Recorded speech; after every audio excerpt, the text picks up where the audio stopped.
without a playoff scenario. So then we go to this.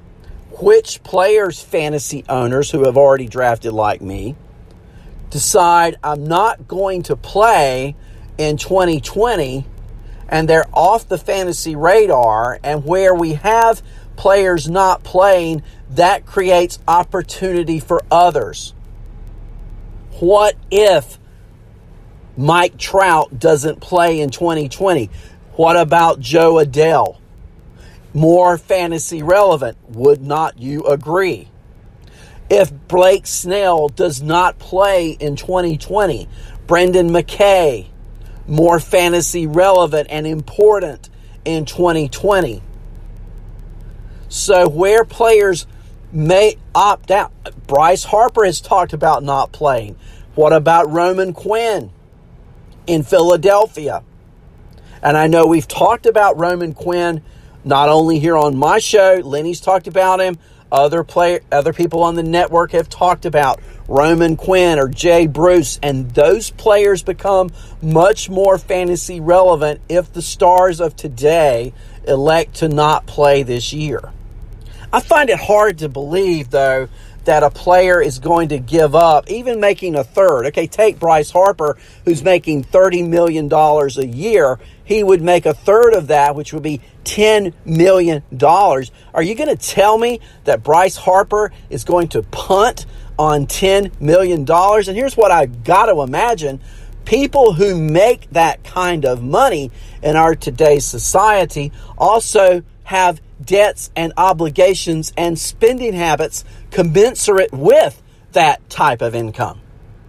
Okay, so if I'm making $30 million a year, I'm living in a home, I'm driving vehicles, I've got properties, I've got obligations that are also commensurate with my income. And if I can make $10 million over a 2-month period, I'm going to do it. It's a no-brainer.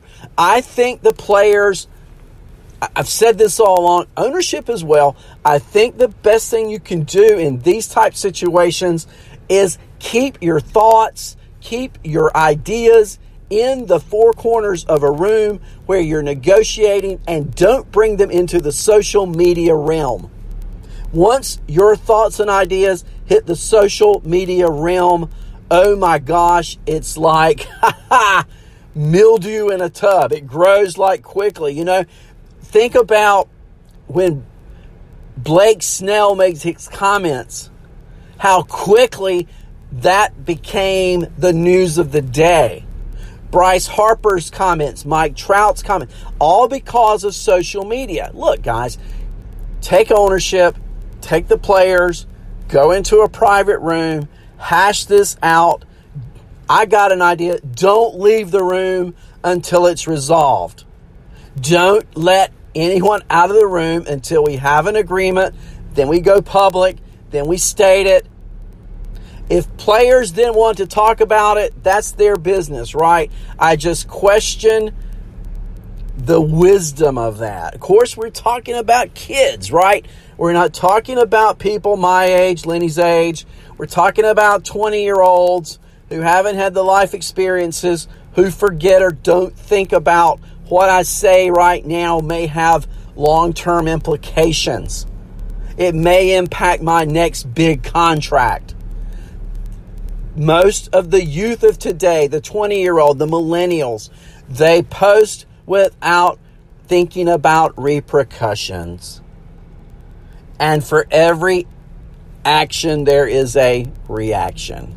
Scientifically proven and theorized over the years, and it applies just as much to social media as any other outlet. So, we've talked about who would have made it last year with 50 games.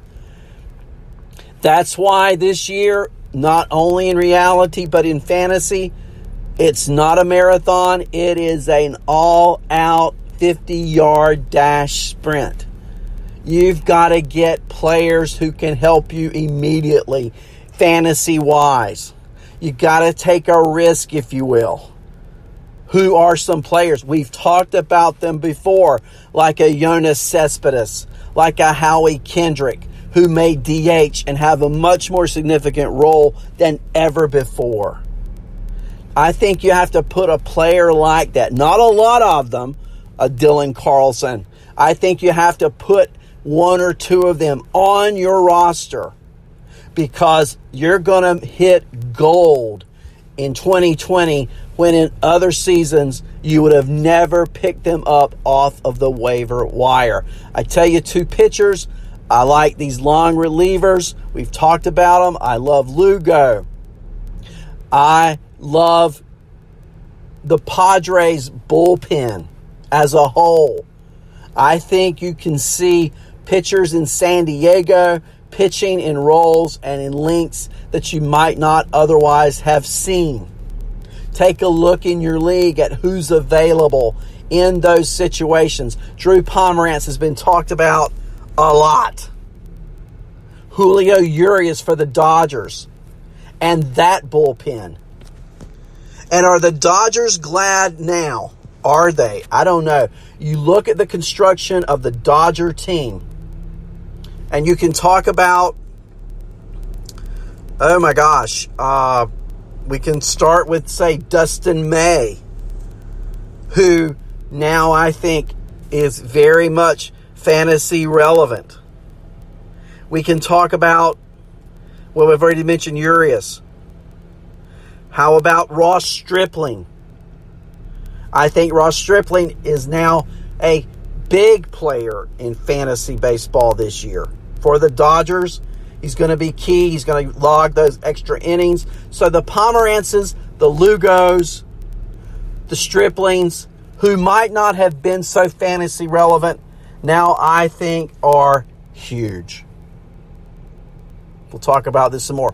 Thursday is call-in Thursday. I expect to get some good phone calls. We're going to talk about the progress made on the labor front. We're going to get your ideas on where we are. We'll talk about players again, the Lugos, the Pomeranzes, the Striplings. We can add to that list. I give you a homework assignment. Let's pick those pitchers. Let's take those guys who have been starters, who are now in the bullpen, who can be stretched out, who will give you fantasy value and are relevant, who may not have been but for the 2020 season. Guys, it's been great to be with you this morning. I got a lot to do today. I got to get out of here. Tonight, Phil Chaplin. Got to be with the Chap Man. Chap time, Chap talk. We got to be there. Can't wait to hear it. I'll be on the road. I may show up as a guest. I was listening to Lenny's show driving this morning. I had a very early morning start, and I showed up as guest somebody. I don't even know who I was, but I'm listening. I'll be listening tonight. You guys have a great Tuesday. It's June. It's time for more ball. Let's get going here, okay? Have a great one. See you Thursday on Arnie's Fantasy World of Sports.